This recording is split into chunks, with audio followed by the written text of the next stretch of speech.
G'day friends, Fernando here again. Thanks for joining me on another one of my videos.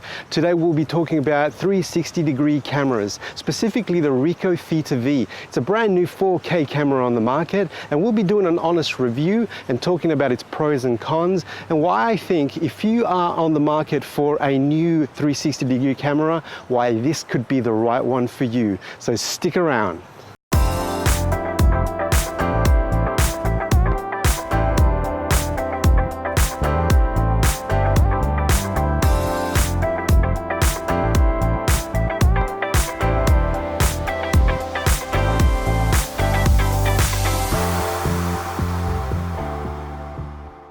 This video is filmed entirely on the Ricoh Theta V with a minimum adjustment to the image, so what you see is close to the representation of what you can expect right out of the box. Also, instead of you having to put up with my big head, you can pan around as often as you like to view the surroundings. You can always return to the point of interest by using your mouse or your finger as if you are using a smartphone.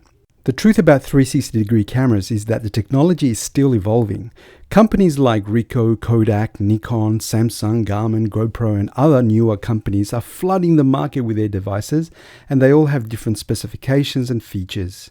How this technology goes from being a gadget to a device that will capture your most treasured memories is what we all want to know. But the way I see it is that if you can't frame an image on your wall or post it online very easily or even display it on your TV lounge at home, then it's going to be very difficult to convince your average consumer to invest in such a device.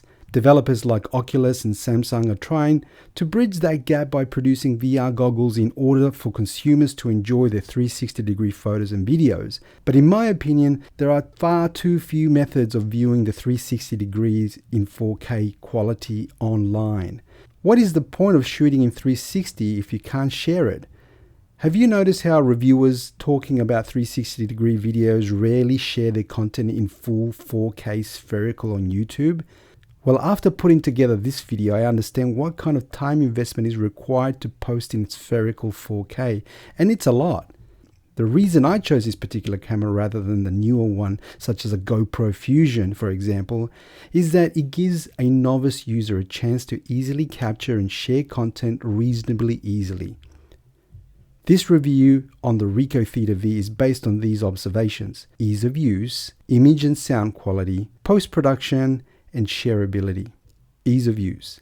The Theta V is ergonomically designed to sit in your hand very comfortably and steers away from the action camera form factor which most 360-degree cameras have adopted. This design gives the Theta V a very unique look and can truly be considered as a personal device. This design is very simple. It sports a shutter release button, speaker, 4 built-in microphones that recreate this 360-degree spatial audio, and at its base features a USB terminal, microphone terminal, and a tripod mount hole. There are 3 buttons on the side of the Theta V: the power button, the wireless button that turns the Wi-Fi signal on and off, and the mode button which switches the Theta V between the still or video camera and the live streaming mode if connected via USB to a computer. The Ricoh Theta V has various shooting functions, and it records on a 19GB internal memory. That will give you enough storage for about 4,800 photos or 40 minutes of 4K video or 130 minutes of 2K video. It has a lithium-ion battery, and it's claimed to last for the time it takes to shoot 300 photos or 80 minutes of continuous video shooting.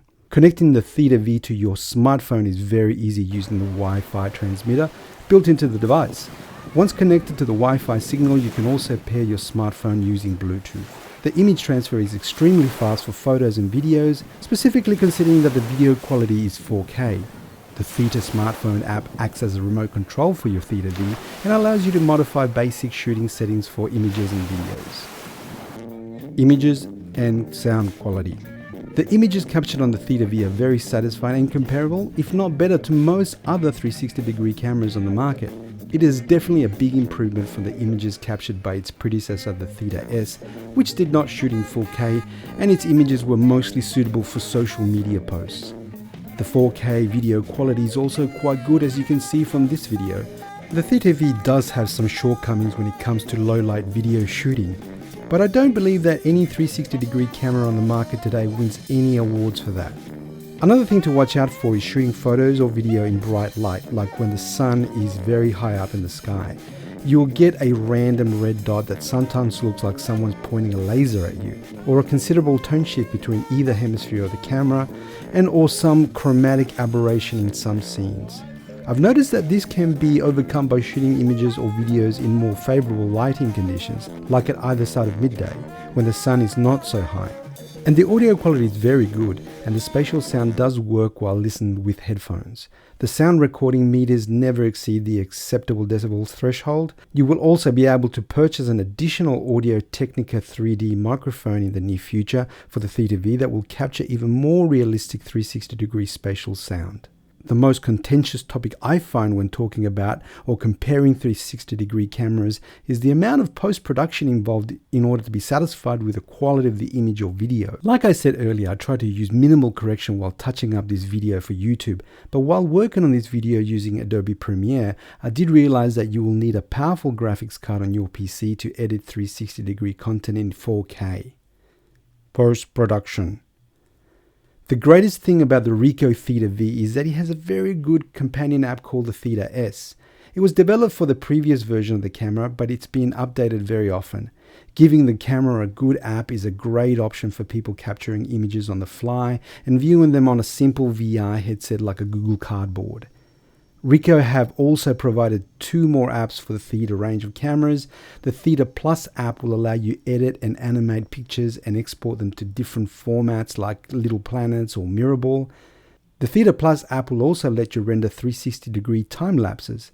The rendering does not happen in camera, but in the app, so just make sure you have plenty of memory left on your smartphone or tablet. The other app is the Theta Video, which will allow you to make basic edits and corrections to videos just like the Theta Plus app. Why Ricoh couldn't have one app to do both photos and videos is unclear to me. Shareability. The shareability with Theta V, for me, it's one of the greatest assets, and its output can be shared directly from all apps to the 360-degree YouTube videos and 360-degree images for Facebook. The apps encode the photos and videos with a 360-degree metadata directly without having you to inject it outside the app.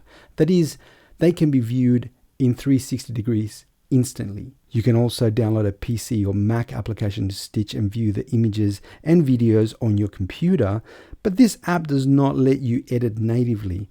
All editing must be done on your own photo or video editing program. The downside to this is that you may lose the 360-degree encoding and you will need to inject the metadata manually after editing is complete. Apart from being able to view your images on social media, Ricoh provides access to the theta360.com website after registration. This site will allow you to post your 360-degree photos and videos online to share with your family and friends. I have noticed that the images look so much better on the TRRS app and the website than they do on Facebook. This may be due to a maximum video quality of 720p that Facebook allows.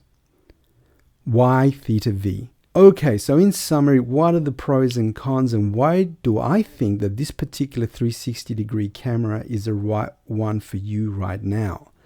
On the pro side, we have a camera with good amounts of internal storage and good battery life that can be recharged via USB on the fly. It has a good number of shooting modes and it has 4K resolution. It has a microphone jack that you can plug in an external mic, like I did while recording outdoors. It has a powerful suite of companion apps that will allow you to share your memories instantly online. It has native support for Facebook and Google uploading, and you get website access that will allow you to store and share your images and videos. On the con side, the images and videos do require some editing in order to make them look crispier. You can do this for photos and short videos on the mobile app, but for larger 4K videos, I struggle at times to download them to my mobile device. I recommend that you work on your Mac or PC instead when working with these larger files, but you will need a powerful graphics card. I am hoping that in the future releases, Ricoh also introduces image stabilization, and this will go a long way to silencing their competition. I will also mention the price here because it costs $399 in the US, but a whopping $599 in Australia. I am hoping to see this price reduced for the Aussies. The price difference seems to be very high and very unattractive. So, if you are looking for your first 360-degree camera and want to have a simple experience with sharing your 360-degree pictures and videos and have some cash to splash around, I recommend you go and check out the Ricoh Theta V. It's my choice at the moment. So there it is. That's why I think the Ricoh Theta V is probably the best consumer 360-degree camera on the market today. The opinions that I've put across to you are the ones that I feel reflect the products and its competitors on the market today. I'm not endorsed in any way to make these comments. It's through usage and also listening to other commentary on YouTube and the internet and reading the actual manufacturer's details. So if you like this video, please give me a like and subscribe. I will keep on making them as many times as you think they're useful. So thank you very much, and I hope to see you in the next one. Bye.